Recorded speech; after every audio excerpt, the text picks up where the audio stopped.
dự kiến không có sự góp mặt của cô. Nhưng rồi, chính trong khoảnh khắc cánh cửa mở ra, hình bóng nhỏ nhắn mà ai cũng quen thuộc ấy xuất hiện, fandom vỡ òa, tiếng khóc, tiếng cười, tiếng hò reo hòa vào nhau như một bản hòa tấu cảm xúc không thể quên.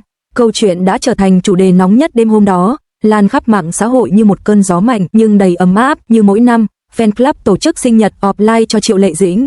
Họ chuẩn bị bánh kem, banner, clip tổng hợp hành trình sự nghiệp của thần tượng, đồ ăn nhẹ và quà tặng. Chẳng ai hy vọng cô sẽ xuất hiện, vì lịch trình dạo gần đây dường như dày đặc. Một số fan chỉ đùa nhau, biết đâu năm nay chị ấy xuất hiện thì sao? Thôi đừng mơ, Dĩnh tỷ bận lắm. Không ai nghĩ rằng giấc mơ ấy lại thành sự thật. Trước buổi họp mặt 2 ngày, quản lý của Triệu Lệ Dĩnh bất ngờ đăng một dòng trạng thái ngắn: buổi tối hãy mỉm cười. Fan chỉ xem như một câu nói truyền cảm hứng bình thường.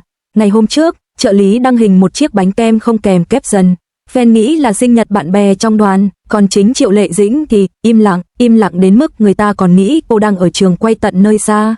Không ai tưởng tượng được rằng họ đang sắp nhận được một trong những món quà to nhất trong lịch sử fandom. Buổi offline diễn ra bình thường, mọi người đang xem video chúc mừng sinh nhật tổng hợp, tiếng nhạc nhẹ vang lên, đèn dần hạ xuống, từ phía cửa sau sân khấu, cánh cửa khẽ mở, một bóng người nhỏ nhắn bước vào, dáng đi quen thuộc,